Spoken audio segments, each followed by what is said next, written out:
Salah, le meilleur de tous les cornes de bœuf. Un grand merci à tous nos sponsors ñi ñuy gunge ci matinal bi ci ponk bu mujj bi la ñuy egg si suñu gan muy Cheikh Abdoul Ahad Ndiaye nekk député Pastef honorable député ñu ngi lay nuyu di la ziar di la dalal jàmm. waaw asalaamaaleykum soxna Naata maa ngi lay nuyu di la fay di nuyu ñi nga ma bokkal plateau bi sama xarit Chérif Grand Malick ak Assane l'invité Assane Samb di nuyu également Sénégalais yi ñu seetaan ci réew mi ak ci bitim réew mais di beral aussi toujours sama waa dëkk waa Louga maa ngi leen di nuyu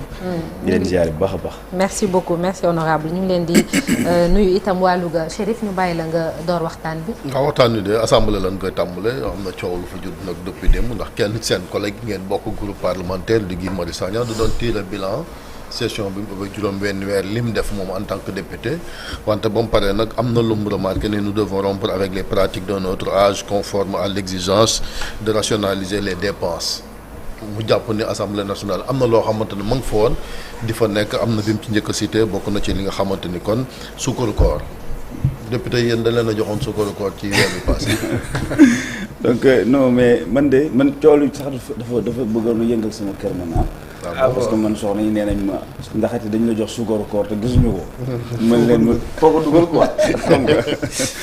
parce que gisuñu ko mais effectivement non demeewul noonu en fait suukaru koor bon yaayu nag ay paquet de tàndarma yu ñu joxe mais sinon ay enveloppe yu ñuy jël di ko joxe nii amu fa man gisuma ko en tout cas bon xam nga li xew aussi man dama koy saluer aussi damay revenir ci les faits parce que tamit Guy moom ku ne xam na ni jàmbaar la aussi te ci ñun la bokk te kenn mënul natable ni ñuy bëgg na li ñuy def gëm na projet bi ñuy def donc buy critiquer wala buy wax rek man damay jàpp ni c'est pour bien faire c'est pour que ñu gën a am yitte gën a am Pastef ça c'est un point deuxième point aussi loolu day montrer aussi suñu biir parti en tout cas que ni ñun dañu am quand même lu ñuy tuddee une démocratie interne dañuy am une démocratie interne les gens peuvent dire ce qu'ils pensent. oui mais ce qu'ils pensent mais xam nga boo nekkee député. di wax dara aussi dafay lu wér. yow da nga weddi ni joxe wuñ fa sukkaru koor. non dama bëgg a wax sax dama bëgg a wax mais dama bëgg a introduire rek par rapport ak l'acte. non parce que ay ponk yu bëri la dañoo la ponk bu nekk dañ ci ñëwaat. moo tax taxaw sukkaru koor gis naa ni ñoo xam ni dañ ko rafetlu gis ñoo xam ni dañ ko dañuy li Guy Marius Sagna def quoi lay wax d'une manière générale may wax ni. loolu dafay waree ni ñun suñu biir parti dañu am démocratie interne et que tout à l'heure dégg naa invité bi jóg léegi mu ni leen opposition wu Pastef ci boobu mooy Pastef parce que waa Pastef ci boobu ñooy dalaat seen kaw ñooy wax ça c'est une bonne chose maintenant effectivement li ma la tontu rek suukar koor amu fa am na nag ay appui ponctuel de temps en temps yoo xam ni groupe parlementaire yi ñoo koy def aux députés ñi nga xam dañu am xewu jàmm wala ñu am xewu safaan wala dans leurs activités même sax groupe parlementaire yi parce que tey yenn yi ñuy def yenn ateliers yi ñuy def Mbour wala ñu génn dëkk bi tout ça formation yi et cetera loolu groupe parlementaire moo koy def te dans toutes les démocraties nag au monde boo fa demee groupe parlementaire dañoo am un budget de fonctionnement loolu c'est y a rien d'extraordinaire donc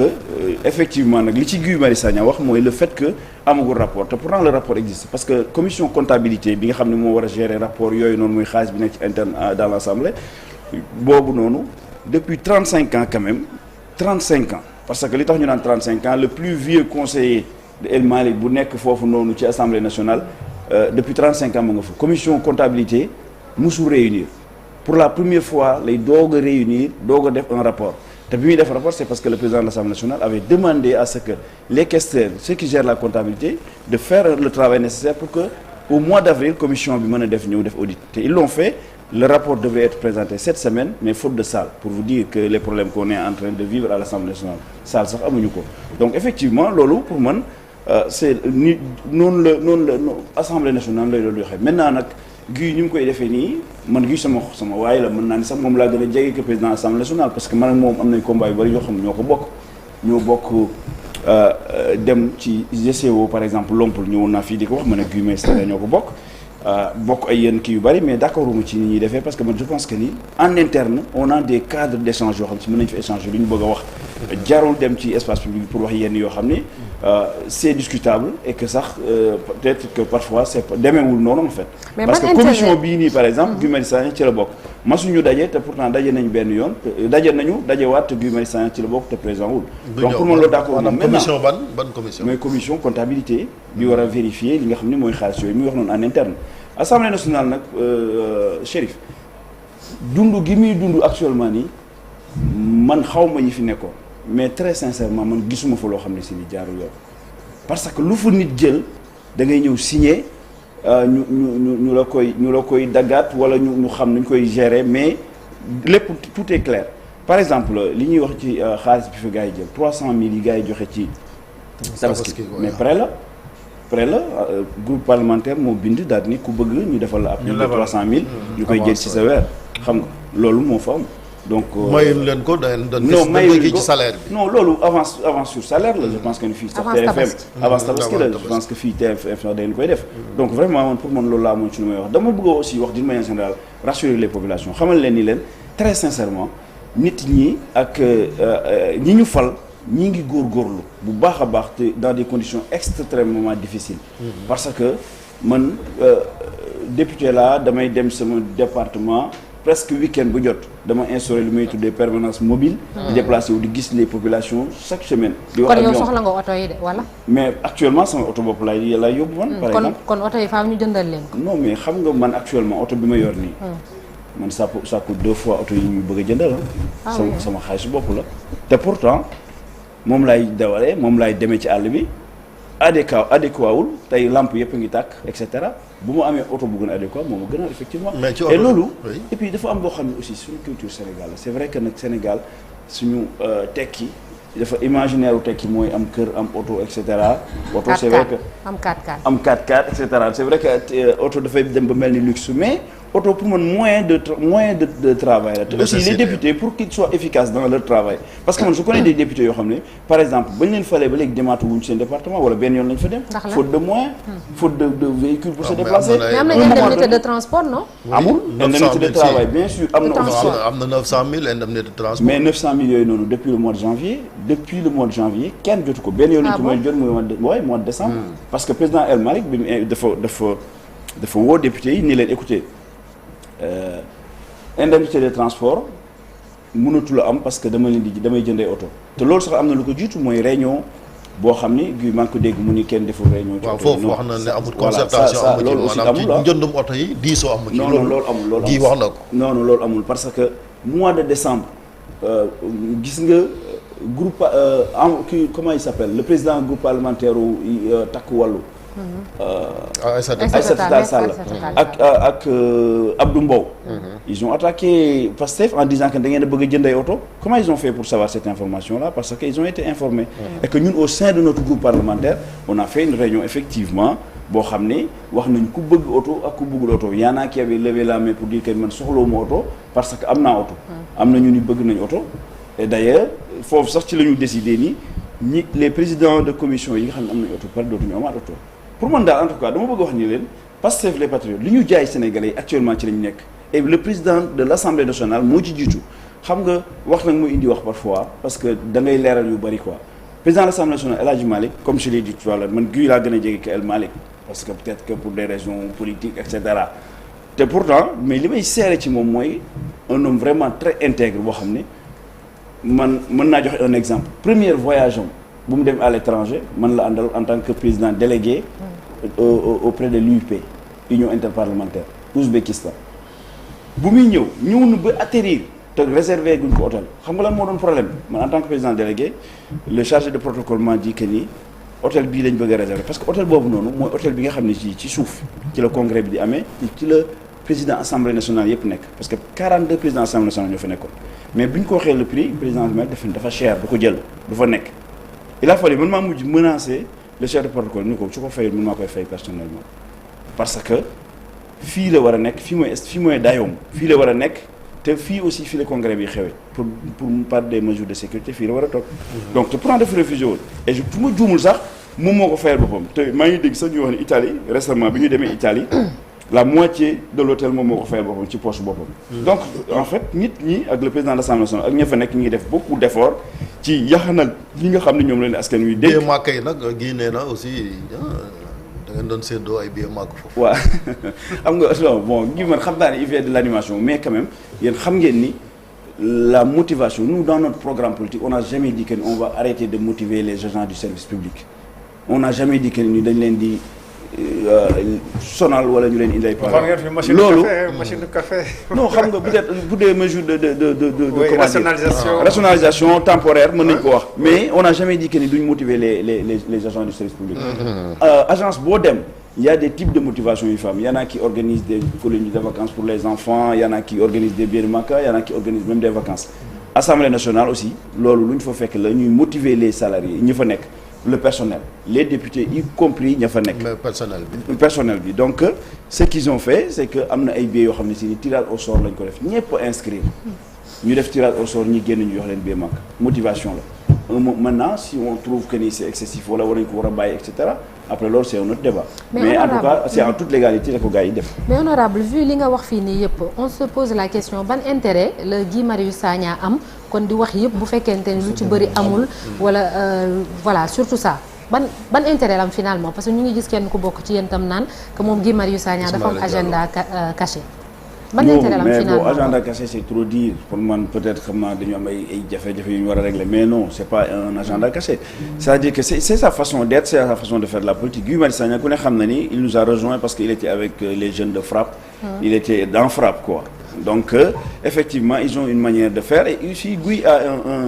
un passé d'activiste Guy c'est un activiste moom il l'assume un activiste nag il alerte activiste méngóo ak exercice pouvoir ah. xam nga activisme moom parfois on est dans l'alerte et dans la prévention et cetera. Peut-être parfois même on a tuuti la ñuy am ci information et dañuy annoncer peut-être ci logique boobu la nekk mais li mu annoncé effectivement il y a des choses yoo xam ne par exemple am na dans la forme mais dans le fond c'est pas ça par exemple le rapport bi muy demandé rapport trimestriel rapport bi commission nee naa la commission boo xam musul daje depuis 35 ans mu daje tey. Def rapport ba rapport bi di bëgg a génn ñu war ko def bu ko waxee c'est vrai am na appui des groupes parlementaires bi ñuy am na. dans tous les pays depuis 35 ans. comment ban commission moo dajewul depuis 35 ans. commission comptabilité depuis 35 ans. mais depuis même 35 ans aussi commission délégation par exemple. masul daje. ci ñun suñu législature lañ commencé daje ñu def ba ki dem. lañ def benn mooy bi Ndaw jiite waaw. voilà ba ki dem def nañ un atelier sax boo xam ni je pense que ni kan moo leen appuyer sax benn organisme moo leen appuyer pour ñu mën a commencer travailler parce que ñoom par exemple les projets de loi yi ñuy discuter. textes yi ñoom ñoo ko war a suivre xool leur exécution xool aussi ba xam décret d'application yi génn na ba xam ñu ngi koy appliquer. commission boobu par exemple dañ leen mës a gëmal ni leen yéen vous êtes là pour que en cas de vacances du président de l'Assemblée nationale yéen a leen di remplacer yéen a toog. assurer di travailler donc ça travaille au niveau de l'Assemblée ça travaille durement et difficilement man je vous dis que man par exemple yàlla peut-être ma suturaal xëy na am na ci lu ma nekkoon avant ba tax ma mën a yor oto mën a dem et cetera mais fi may wax ak yow nii c'est très compliqué pour certains députés am na ñoo xam ils ne peuvent pas se déplacer man am naa sama ay oto yoo xam ne par exemple ci campagne ba léegi ñu ngi ci ay garage ñu ngi am naa ñaar yoo xam ne ñu ngi ci garage et pourtant sacrifice la même li ma doon liggéey avant sax laa bëgg wax man avant c'était un consultant boo xam ne je pourrais gagner plus de 10 000 euros par mois waxuma sax par mois par 21 jours mooy 6 millions mooy 6 millions 21 jours laa doon travailler et pourtant tey actuellement je suis à 1 million 300 boo xam ni comme ni ko Cheikh Bara waxee démb dama koy bokk ak les militants dama koy bokk ak sama rakk yi dama koy bokk ak ñi nekk ci ngénte yi jàng yi et cetera ñi lay yëgal quoi xam nga la on est très sollicité donc c'est très compliqué donc moi comme li ma la wax man je suis dans le département de Louga avec beneen député bu tudd Marème Fall maa ngi koy nuyu au passage parfois y en a qui me disent que ni est-ce qu'elle est là est-ce que lu tax du génn et cetera mais parce que il a pas les moyens pour dem dëkk ba tout le temps dem ak dikk. mais aujourd'hui bu ñu ko waree jox oto coowal oto li honorable li ko indi. mooy lu ngeen wax waxi démb waxi démb. xëy na loolu moom moo indi coowal oto li parce que tey ku nekk xam na ni il est tout à fait normal et logique. qu'un député. nga xam ni moom mooy askan bi ñoo ko yónni mu am moyen de déplacement. mais li ngeen ko ŋàññi démb def ko tey xëy na moo tax. coow li yëpp am ci. waaw certainement parce que nit ñi tamit bon c'est vrai que effectivement loolu moom mën nañu ci rattraper nit ñu oui waxoon ngeen ko et cetera mais la réalité fait que en tout cas man li may wax mooy oto yi ñuy wax nii ay oto 20 millions et cetera man dama doon en fait en réalité am na benn entreprise bu tudd CARES Car Electronic Services man sama entreprise la man dama doon jaay oto di jaay oto man xam naa. oto yu bees yi nekk Sénégal fii nii yi gars yi jaay ay CFAO ak yii nii entreprise pour ne pas faire la publicité li mu mën ak li mu mënul xam naa aussi modèle oto bi gars yi wax ak prix bi li mu mën ak li mu mënul xam nga ci àll bi la ñuy nekk et puis il faut signaler une chose le Sénégal n'est pas urbain c'est-à-dire que Dakar ici man parfois dama koy tooñi sama député département Dakar man leen yéen seen essence soxlawu leen ko parce que yéen vous pouvez faire le tour de votre département sans ngeen wàcc tali bi alors que ñun par exemple dans nos 17 communes à Louga on a juste la commune de Louga mais moo nekk une commune urbaine li des lépp c'est des communes rurales yoo xam ne benn bu ci nekk commune bu nekk am nga plus de 58 villages distants benn bu nekk d'au moins 3 kilomètres wala 5 avec des pistes mais bul imaginer mais tu te rends compte Chérif que am na ay communes yoo xam te ni 0 kilomètre de route moo fa nekk 0 kilomètre de route donc comment tu vas prendre ay deuxième main et cetera pour jéem fa dem non mënut a nekk maintenant nag effectivement la période sénégalais yi quand même kaas nañu ku ci mel ni Serigne Mboup ak waa EMG que le fait que ñuy dem di jël ñeneen di leen jox marché bi la préférence nationale mu lekk lu nga xam ne aussi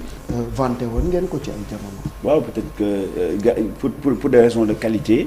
peut-être que moo tax gars yi def appel d'offre mais aussi ñi ñu def appel d'offre aussi ci biir réew mi lañ nekk gars yi demuñu bitim réew parfois j'ai tendance man damay dégg ñu yaakaar ne dañu demoon Dubaï wala dañ France non c'est des sociétés sénégalaises qui sont ici appel d'offre restaurant la effectivement qu'est-ce la dame Aïcha Touré mu koy nuyu au passage très sincèrement 14e législature bu ñu sonnee Aïcha moo tax parce que mayu leen dara bi cette fois-ci mayewul dara aussi et pour la première fois ñu installé loo xam ne man gisuma sax présidence man présidence googu ni am na cellule de passation du marché d'abord gaw moo ni am na fa am na bari na institution yu mag yoo xam ne gaw mu am na fa et ce qu'ils ont fait c'est assemblée nationale ministère yi amul nañ ko non institution je parle des institutions je parle pas des directions wala des ministères yi bien sûr mais assemblée nationale par exemple autonomie mënoon na def à entente directe def mais pourtant ils ont installé le bureau ils ont installé ce qu'on appelle une commission de passation de marché boo xam ni par exemple ARCOP ci boppam dafa bind pour féliciter acte boobu noonu et ils ont passé foofu la ñu jaar pour def appel d'offre restaurant jox marché bi ñu ko war a jox man pour man daal en tout cas xam nga li may bañ en tout cas man waxuma sax vraiment ak vraiment l'opposition parce que comme vous l'avez dit tout à l'heure au Sénégal moom l'opposition n'existe pas Pastef mooy opposition au Sénégal non mais Sénégal opposition maintenant parce que maa ngi dégg ngeen naan est-ce que TAS mooy président mooy chef de l'opposition xam nga bu ñu demee bay poser question boobu noonu quelqu'un qui a presque moins de 1000 voix et cetera à un moment donné mooy opposition amu fi maintenant li ñu war man li may wax rek waa Pastef en tout cas ak suñu militants ak les Sénégalais yi nga xam ne ñooñu woteel mooy ñu rassuré wu xam ni ñi ñu fal nii ñu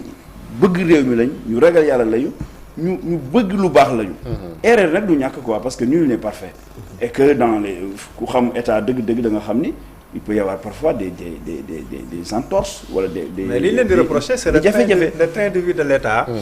ñu ni bon c'est vrai que xaalis amul c'est très compliqué yéen a ngi def effort. mais train de vie bi foofu ngeen war a commencer ñu bëri loolu la ñu wax maanaam wàññi train de vie de l'État pour sakkanal parce que dëkk bi dafa metti mais wàññi train de vie bi xanaa moo dëkk bi dafa metti wàññi train de vie bi moo ko waral xam nga loolu parce que xam nga am na bari na ay waaw mi xam nga lu waral tey problème yi am nii parce que xaalisu Sénégal fi mu daan dem mosu fa dem ñin ku daan dénk dañ ko doon jël def ko seen poste di ko séddale man xam naa ci dara parce que fu ma dëkk xam noonu la demee actuellement tey boo gisee nit ñi naan dafa dëgg am na ñoo xam mosuñu xam lu xarit Tabaski di jar am na ñoo xam mosuñu xam lu ndugg di jar parce que politiciens yi fi nekkoon ñoo daan jëlee enveloppe di ko joxe fii 10 000 francs fii et cetera maintenant loolu amatul di maye loolu amatul loolu moom moo tax dëkk bi ñu naan am na ñenn ñu naan ñi koy wax naan dafa dëgër mais ñi doon liggéey honnêtement ba léegi ñu ngi jot seen salaire Chérif man je pense que xaw ma lu changé sa dund gannaaw Malick xaw ma lan moo changé sa dund dara changé wul voilà dara changé wul sa dund ni ma daan dundee laay ni nga daan dundee ni ma daan dépensé laay dépensé parce que ñun politique gu ñu woon mais voilà ñun politique gu ñu woon suñu salaire lañ daan voilà mais loolu mais ça c'est une preuve pour dire que ñi Sénégalais ñi daan dundee ni ñu daan dundee ñi ngi dund correctement ñi nga xam ne nag peut-être politiciens ñoo leen yoroon et cetera ñoo leen doon entretenir ñoom ñoo métti léegi nag c'est caricatural maintenant parce que am na Sénégalais yu sonn sans que mais honorable oui non maintenant ma leeral par rapport li mu posé train de vie bi état bi li tax ñu wàññi ko mais maintenant wàññi ko moo waral lii parce que bu njëkk les députés enveloppe yi per diem yi soutien yi et cetera dafa daan mel ni tout léegi mali mais maintenant amatul kenn joxu la ko yow amoo soutien gars yi lay def ay soutien sax sa salaire ngay bokk ak ñoom loolu dañu wàññi train de vie de l'État et gis nañu aussi données yi nga xam ne ñu ngi génn économie yi nga xam ne ñu ngi koy def dans certaines directions et même le fait que aujourd'hui tey au Sénégal dans certaines directions même dans toutes les directions kenn mënatul voyager avec plus de 3 personnes et en plus ma ngay demander autorisation man tous mes amis DG députés DG ministres pour ñu voyager dañuy bind lettre au niveau de la primature ñu valider ko mu nekk 3 personnes minimum te parfois c'est assez contraignant. minimum ou maximum. maximum laay bëgg wax pardon merci soxna Naata. ñu doog a mën a voyager loolu mooy wàññi train de vie de l'État. bari na ay xumbaay am tey jii gàmm yi gis ngeen incident fii am fan yii gàmm yi bu njëkk état moo daan presque gérer affaire bi man sax parfois am na yenn approche yoo xam ne nee naa leen sax mën nañu être beaucoup plus souple mais les gens gars yi ñu nu dénk réew mi. oui dëgg yàlla mais nag honorable kii yaa ngi démonter li mu wax benn par benn mais jar na bàyyi xel aussi moi je ne peux pas penser que Guy ak ni mu bokkee ci yéen muy jóg di étaler sur la place publique des manquements yu mu jàpp ni xëy na ci doxalin bi am na ay rëq-rëq uniquement di wax pour wax noonu je pense que li mu wax am na lu nga xamante ni je pense qu'il y a pas de fumée sans feu li Guy wax man je trouve que am na lu ci nekk dëgg peut-être joyanti ngeen war a def wala boog ngeen rappeler Guy à l'ordre que am na yu nga xamante ni bu ñu ko waree wax xëy na póotum biir la war a doon au lieu que mu koy étendre sur la place publique mais li mu wax man gëmuma ni lépp nekkul dëgg. ah mais man après nag yaay def le choix entre gëm ñëpp nga war a gëm. parce que moom wax la ci wax rek mais man li ma la wax nii boo invité. gëmuma ni lépp nekkul dëgg. parce que man gëmuma ni Guy dina taxaw di sosal. ñi nga xam ne ñoom la àndal di liggéey. man xam nga Guy sama waay la. bëgguma attaqué comme moom moo ko dund aussi. man bëgguma attaqué Guy. man bëgguma ñëw di wax ci attaque parce que xam naa ne loolu amul sens. mais tey. Guy de bokkoon na 14e législature. gars yi amoon nañu 900 000 francs mais Guy moom mosu ko wax mosu ko dénoncé et cetera. non 900 000 Guy li tax mu wax mooy. oto bi moom problème mu oto bi la. waaw mais li ma bëgg a wax non li ma bëgg a wax mooy bëgguma franchement bëgguma dugg foofu bëgguma dugg ci di ko démonter waaye li ma wax mooy. bii màkk yi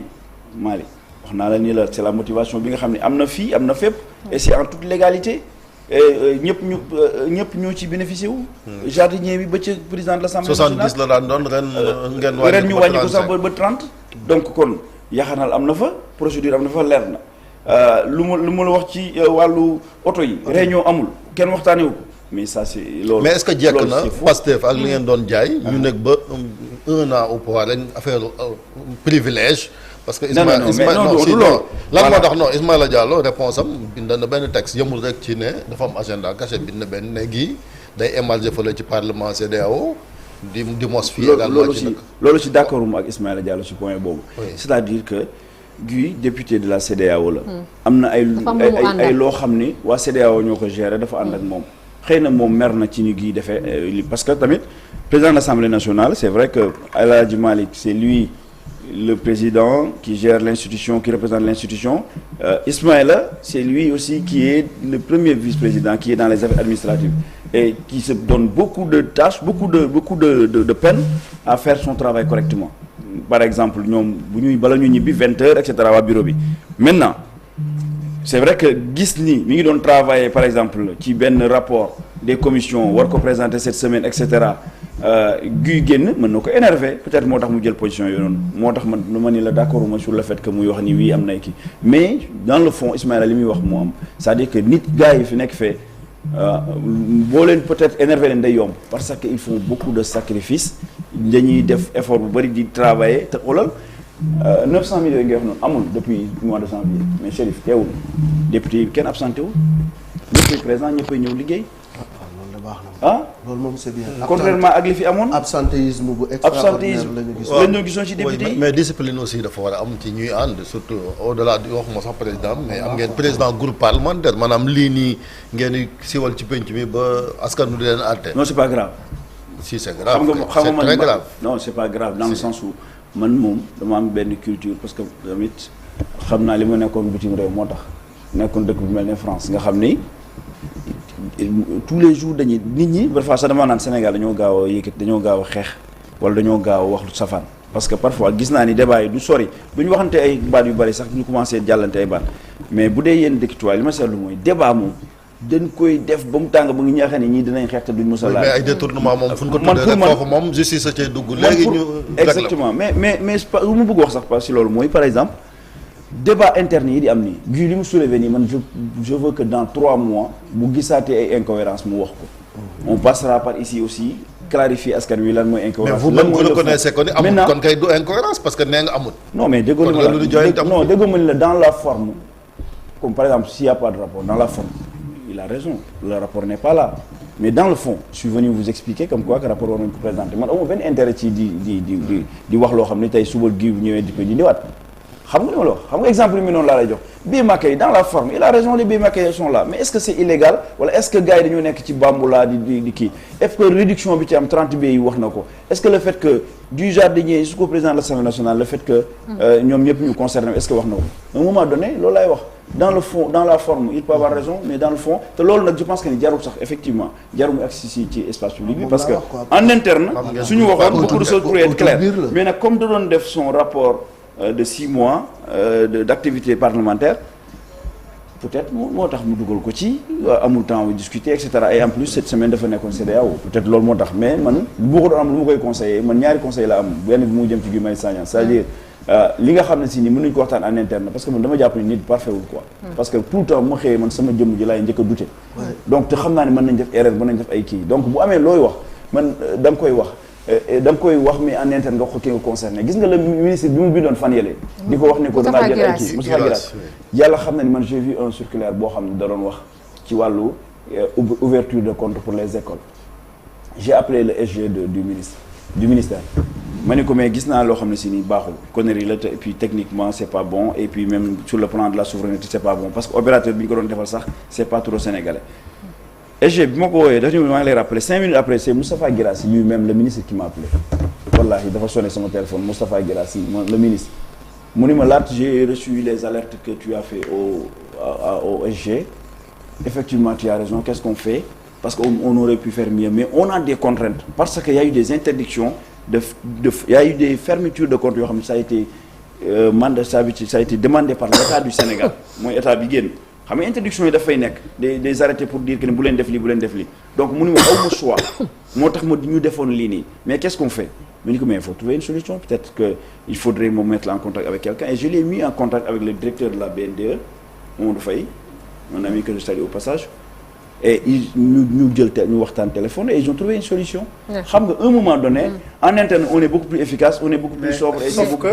fi ma d'accord no yow un peu rek naata nga baal ma tuuti rek mooy Guy une fois élu même muy yow muy Guy ak keneen l'aspect partisan c'est réel moom fa lañ leen investir ba ngeen ñëw mais vous êtes des députés du peuple aussi et donc en conséquence li ngay wax yépp aussi da nga war a xool l'intérêt supérieur du Sénégal peut-être que bañ a jiital rek l'aspect partisan naan le linge sale se lave en famille non mais par exemple man li ma def alerter le ministre ñu rek ñu trouver une solution lan moo ci nekkul intérêt askan wi xanaa peut-être que buzz politique laa ci amul wala loo bëgguma ko ci wax mais loolu intérêt pour askan wi la on a réglé un vrai problème en interne et kenn xamul et l'État ça se passe comme ça parfois nag aussi un député war na mën a taxaw mais man population yi mais man boo demee ci public comment dire viepublique.sn wala nga dem ci site de l'Assemblée nationale man maay deuxième député derrière Guy Marius Sagna en termes d'activité parlementaire question écrite déplacement et cetera man non man waxuma nekkuma député de Pastef buy défendre Pastef man je suis avec le peuple je may déplacé wu tout le temps di gis askan wi di wax ak ñoom di jël seen i doléances di bind ay questions écrites d'ailleurs démb rek j'ai écrit 3 questions écrites au ministre de l'hydraulique l'industrie du commerce benn question laa leen boole par rapport ak l'eau le transfert d'eau le grand transfert d'eau te bi li ma ci bind encore cette fois-ci dama hausser le ton en disant que fii tuyau du fi jaar te duggul ci département Louga parce que dëkk bi dafa mar ñi fi am ndox ku si néew am fi forage ndox mu mar la ñuy naan d'ailleurs j'en profite pour de wax monsieur le ministre que dëkk bu ñuy wax Kër Sakoki ca Mbéjéen ñi ngi bëgg a dee ak mar te sonn nañu te man li ma mën mooy wax ko nii ñu dégg ko buñ leen mënee dimbali ci ay camions citernes en temps nañu trouver solution ñu def ko donc on est là pour le peuple alors honorable balaa ñuy tamit pare beneen laaj muy lu nekk ci place publique bi muy coowal visa yi États-Unis ak suñu délégation bi nga xam ne ñoo waroon dem foofu ci wàllum basketball gis nañ tontu li ci premier ministre am Ousmane Sonko coow loolu kañ lay jeex maanaam kañ la ñuy même bu jeexul sax mais kañ la ñuy poser peut-être ay actes yoo xam ne dinañ dem ba sénégalais yi dootuñu dundati yi ñuy dund parce que ça concerne pas seulement équipe peut-être délégation basket bi sénégalais yi chaque fois bu ñu waree dem uti ji visa que ça soit aux États-Unis wala pays yi nekk ci espace Schengen gis nañ coono gi nga xam ne moom lañ ciy dund ak seen xaalis bi ñuy jël te du mujj fenn finalement c'est comme si bëgg nañ suñu xaalis mais ñun bëgguñu ñu. waaw effectivement merci beaucoup solo naa tam muy question bu am solo parce que gis naa réaction au premier ministre bi démb et dégg naa aussi la réaction de l'opposition encore une fois. xam nga à un moment donné aussi man am na loo xam ni Sénégal dama koy faral di wax ni ñun ci ay baat lañ ci toll comme par exemple patriotisme souveraineté yooyu ci ay ba léegi ci ay mots lañ ci toll mais bu dee boo demee ay dëkk yu mel ne ay France doo dégg ñu koy wax mais pourtant dans les pratiques c'est ça qu'ils appliquent. C'est vrai. duñ ko loolu peut-être nag dañu raw du point de vue seen dëkk état démocratie et cetera. mais am na loo xam ne si nii kenn du ko négocier en fait bu dee dëkk yu mel ne France ak ay États-Unis nii ay le patriotisme nii kenn du ko négocier c'est-à-dire que préférence nationale ak yooyu moom du ay wax dañ koy appliquer automatiquement France yu dool nii sàcc bi gën France sàcc bi gën a mag ci àdduna bu dee France nga boo jóg sàccoon avion ba gaare mën ngaa jàpp ni rëcc nga après on va régler le problème en interne. À un moment donné y a des choses yoo xam il faut rester solidaire parce que le premier ministre li mu wax nii mooy dëgg c'est-à-dire que un moment donné il faut ñu respecter entre les peuples àdduna yàlla mënu ko sàkk bind ko ni mu ko bindee nga dagg ko daggate ko ni ko fii mooy France fii mooy États-Unis yéen ñun fu ñu neex dem yéen fu leen neex fi ngeen di yem d'autant plus que c'est des professionnels ñu yoo xam dañuy dem pour def basket def entraîner wu nga mën leen encadrer mën a vérifier mën a am ay garanties auprès des autorités et cetera un moment donné provocation la ak yabaate ak xeeb nit ki parce que mën nañu am des garanties qu'il faut pour que ñu mën a dem am visa mën a dem man foofu dafa am sax loo xam d'accord ma ci ak sama gars yi nii te waxoon naa ko au début bi ñuy arrêté fii yenn homme d'affaires yi di leen bañ a jox passeport diplomatique ak affaire yooyu noonu ñu bañ a dem c'était le cas de Madiambal man en interne man j'avais dit que ni d'accord man parce que xam naa bitim réew bi ma nekkoon n'importe quel français wala n'importe quel espagnol ak dayam nu mën a toll bu ko neexee mu xëcc benn sakosam ni demee dem Sénégal ñëw Sénégal def fi lu ko neex mais ñun nos hommes d'affaires man dama jàpp ni képp ko am sax plus de 30 wala 50 millions sa compte fi nekk homme d'affaires dañ la war a jox passeport diplomatique à défaut de faire en sorte que suñu passeport yi tolloog seen i bés passeport ordinaire suñu jël suñu passeport diplomatique profité jox ko les commerçants et les gens ñu mën a dem liggéey man d'accord mu woon ci le fait que ñu koy restreindre et cetera parce que un moment donné mbir yi yabaate lay doon mënoo yor n'importe quel citoyen en France et cetera mu mën a dugg fu ko neex ci Afrique ñun suñu hommes d'affaires des commerçants des gens qui travaillent des universitaires ñu leen di wax ay dimu leen visa jaar leen fi et cetera un moment donné man pour man il faudrait sax ñu dem vers ça toll jox ñëpp ay passeport diplomatique ñu mën a dem à défaut ñu am ay passeport ordinaire yu ñu respecté loolu moom mooy dëgg un moment donné dëkk yi yaa fulla nag maa ngi dégg sama xarit Waly Diouf di ko wax encore muy le respect dans les relations publiques waaw effectivement des rapports de force quoi. mais oui rapport de force la rapport de dignité et cetera moom laa wax léegi on est un état souverain il est inadmissible que des basketteuses internationales war a dem stage am ñu koy refuser ça vraiment à la limite c'est de l'humiliation c'est de l'humiliation mais on est loolu nag laay wax ñoom yoroo jàll loolu nag amul ay yoro ja keneen a ci yem ñun Sénégal bu fekkee ni dañoo tooñ Sénégal ñun Sénégal yëpp ñu ñoo war a ànd def bloc suñu mbiri biir nag bu ñuy xeex di tojante bopp suñu biir ñu def ko loolu laa jublu et je suis tout à fait d'accord avec le premier ministre ci loolu mais d'accord mais loolu laa jublu woon ci bi may wax naan yoro ja gars yi patriotisme dafa yem ci wax mais à un moment donné am na ay cas yoo xam ni kenn waru ci wane ay mais dafa yàgg nag de du léegi rek de am na ay jamono yoo xam ne dafa am ay points yoo xam ne dañ cee waroon ñun ñëpp ànd doon benn mais politique yi dañ ci daan rax mais on a commencé un agrégé ñu koy téye pour visa on parle de professeur Sangaré loolu daloon na ko fi mais non du yoon man xoolal d'accorduma ci man bi ma déggee même gis nga même ñi ñu doon topp par ci reddition des comptes man d'accorduma woon sax ñu leen di wax naa leen bu leen dem et cetera parce que pour man homme d'affaires bu fekkee yow amoon nga nekkoon nga autorité nekk député dans ton pays wala nekk directeur général wala nga nekk ministre am fa dayoo am fa cër nga dem ba daw tëdd Canada gënal la wala tëdd France gënal la man pour man loolu doy na prison pour man parce que bu dee gor nga daw sa dëkk man pour man exiler sa bopp pour man loolu doy na prison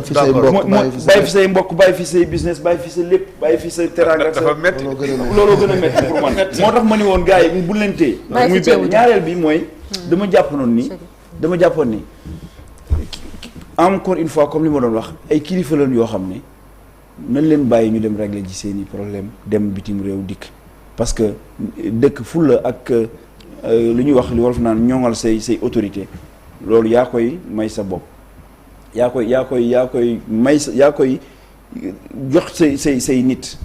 te loolu waruñu ci am xaaj ak seet entre ñi bokk ci pouvoir ak ñi nekk ci opposition bi ak ñeneen yéen ñi ñëpp man pour man passeport yi ñuy wax ay passeport diplomatique mu mel ne ay privilèges la dafa war a nekk des outils de travail. mais c'est organisé dans tous les pays aussi passeport diplomatique ça se distribue pas comme du petit pain aussi il faut ñu réglementer ko. mais moo tax ma ne la parce que c'est une réponse stratégique et tactique à défaut d'avoir des passeports respectés parce que yow Chérif bu fekkoon ne yow boo duggee sa passeport ordinaire là-bas en France demander une mission en France ñu jox la visa loolu du débat bi du am. mais am na yenn réew yoo xam ne moom même passeport diplomatique tamit il faut nga dem ñu jox la visa non. Oui, mais en général, il n'y a pas de problème parce que nous avons un ordre de mission. On te dit qu'il représente le Sénégal. Visa effectivement. yaa ngi fi doon waxoo kaso Louga mënuñ ci taxaw jamono ji maire bi mi ngi ci xët-xët ci jafe-jafe muy Moustapha Diop maire baa ngay dox normal. waaw bon loolu aussi c'est un sujet assez sensible maa ngi profité aussi sensible il y a rien de sensible. oui c'est sensible chez nous à Louga parce que bon effectivement suñu maire quand même moom la ñu teg loxo donc maa ngi profité te ñun ñëpp ay mbokk lañu aussi et je l'ai dit souvent Moustapha Diop on est dans l'opposition mais man sama mbokk la sa kal la sama kal la sama mbokk la ay rakkam magam sax laay wax ak sëriñam dañuy ñëw sama kër fii Dakaaru yandu fi Louga ñu fa nekk di opposé ñëpp Louga ñëpp ay mbokk lañ Modou Mbéry Sylla bi nga xam ne si nii moom la gars yi di wax ni mooy ennemi Ousmane Sonko muy xeex ak moom tout ça mook sama yaay ñu bokk benn papa donc Louga effectivement ay mbokk lañ moo tax ma koy masawu di ñaanal monsieur le maire li nattu bi tege ci kawam suñu borom tey ko nu mu gën a gaaw amuñu benn jafe-jafe maintenant nag effectivement et je l'ai dit et je le redis li nga xam ne nag moom la ñëpp bokk bu ñu la ko dénkee am na noo xam ne noonu nga ci war a doxee bu fekkee demeewul noonu nag ba état ñëw ba yoon ñëw aussi na ko ñëpp àndal noonu nangu ko parce que loolu mooy tax fi ñu bëgg a yegg ñu yegg fa maanaam li ñëpp bokk ñëpp mën ci jot. loolu rek laa ci am. yow est-ce que jot ci yow yomb na dafa mel ni gars yi critiqué na yéen député yi jot leen di yomb ba dafa mel gis naa benn vidéo nga ne ngir am audience ak yow dafa am processus. waaw xam nga réew mi am na benn sama benn mag mu baax mu doon wax naan. réew mi daa neex a nekk mais dafa neex a nekk mais naqaree dëkk. parce que wax fii dafa jafe quoi parce que man dama ni. dañu gis naa mais loolu aussi c'est toujours l'opposition parce que c'est normal aussi ils sont dans le rôle seen militant waa passé bi koy wax de nee na da ngeen na mais oui en interne parfois commencé beew ba parce que non on peut avoir aussi de bàyyi l'opposition bi nag seen militant yee koy wax waaw xaaral ma leer si ma laaj kay parfois on peut avoir aussi de l'opposition en interne des gens qui ne sont pas d'accord avec toi par exemple idéologiquement li ma wax fii sànq ni Pastef da nga mën la Pastef biir Pastef d'accord ma ci ñi ñuy commercer ak ñi ñuy téew ak reddition des comptes den visa yi d'accord ma ci idéologiquement en interne ñoo xam d'accord ñu mais man li ma wax c'était très clair man je n'ai jamais dit que je ne suis pas inaccessible d'ailleurs sama téléphone yaa ngi gis nii yow may fay pour mën a bañ a wuy appel yi di jàll nii man j'ai dit que pour être efficace parce que quand même quoi qu'on puisse dire journée bi 24 heures la 24 heures presque 12 heures ngay fonctionner 12 heures bu fekkee ni yow appel benn bu nekk da nga ciy def benn 10 minutes wala 30 minutes comme boo jëlee 30 appel ñaata lay def journée peut-être mën nga bañ a liggéey et parfois sax bu ñu lay woo téléphone mën nañu la fekk ci ay jotaay yoo xam ne doo mën a jël def travail correctement et ce que j'ai dit c'est que j'ai mis en place un système boo xam ne day permettre Lougaatuwaay ak sénégalais yépp ñu mën a jël rendez-vous et rendez-vous bu c'est pas parce que dafa bu rendez-vous bi du dama laa wax ni la ku ma bëgg a jot na nga dem internet ku ma bëgg a woo na nga ma woo sama téléphone boo ma jotee temps bi mais rendez-vous boobu boo ko jëlee yaa ko moom sa heure la sa 30 minutes la yoo xam ne bu ñu jokkoo boo jëlee rendez-vous dañ lay envoyer une notification envoyer un lien boo xam ne fa ngay dugg mën a connecté wu su jotee boo ñëwee ma connecté wu avec mes équipes et tu parles de tes problèmes et je sais que ni boo laajoon témoigne bari na ñoo xam ne foofu la ñu ma jotee et je prends leur doléance bind rassurer leen informer leen et cetera c'est une manière de s'organiser avec les nouvelles outils de la technologie et de l'information man nag je suis un informaticien de base je suis un ingénieur en informatique c'est très normal may def parce que département bala fal couvrir internet couvrir na ko non mais justement ku nekk ndànd wala ku nekk sagata wala waa kokki moo tax internet moo tax Chérif à la place de non waa Louga ko fal c'est pas du département de Louga waaw non mais Chérif moo tax à la base regarde j'ai mon numéro de téléphone qui est là j'ai les permanences mobiles boo xam ne man maay déplacé wu di wax ak nit ñi ñu may wax seen doléance te boo demee sur ma page Facebook da nga ko fa fekk on se déplace presque pratiquement chaque semaine avec nos propres moyens sama oto bii ma lay wax nii moom lay déplacé woo lampe yaa ngi tàkk fépp mu ngi signalé comme quoi qu'il y a des problèmes muy permanence mobile bi et à côté de ça on a ce système de site internet boo xam ne da ngay mën a informer wu xam suñu actualité mën fa jël rendez-vous aussi bu la neex nga jël ko dans un mois bu nga jël ko dans 2 mois et pour man sax et loolu je pense que Chérif ministre yëpp loolu ñu waroon a def ministre yëpp waroon nañu am la possibilité de pouvoir nit ñi mën a jël rendez-vous donte dans 1 an lay doon wala même sax le président de la République donte dans 1 an lay doon bu jotee yow sa bos la man par exemple man j'ai été reçu par François Hollande président France suñu rendez-vous man ak suñu groupe bi ñaan loon on l'a pris presque 1 an avant de parler même système et pourtant dañu dem recevoir et cetera loolu pour man c'est une façon de s'organiser rek mais y a rien de beew y a rien de nii man ku ma xam-xam ne taalibe la et que vraiment nit ñi ñoo ma fal et que maa ngi ci biir nit ñi quoi merci beaucoup merci honorable député Cheikh Abdoul Ahad Ndiaye merci député Pastef ñu ngi lay sant di la gërëm dinañ tàggatoo léegi ñu dem xooli ci l'Observateur ak Record li ñu xëyee